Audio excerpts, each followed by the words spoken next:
Hi, welcome. In this video, I want to briefly talk about this whole issue about free will and consent. And again, these are some of the narratives you hear in the dog training world regarding whether or not dogs can give consent or should give consent. The issue about free will as it relates to a relationship, a process.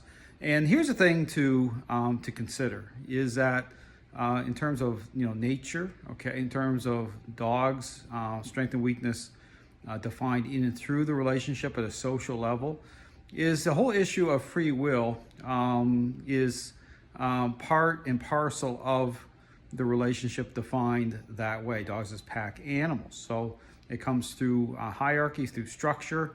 Dogs come into agreement with that. But when you bring a dog into your home environment, that agreement, okay, that connection still exists. It's part of the social contract by way of how dogs connect with us at that level.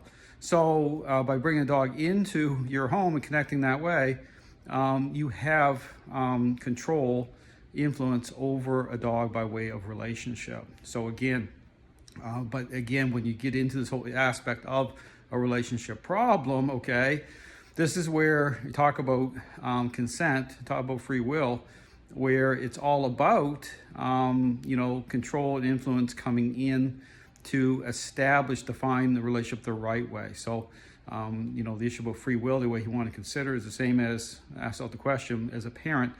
Once a child has become selfish, what does free will represent in terms of your role, in terms of how you're engaging a relationship problem? Well, it takes on different context, okay, defined in and through the relationship. So it's all to say that you hear these trainers out there, and a lot of this is coming from, understand, this superficial idea as to what training is, all based on appearances. It lacks depth.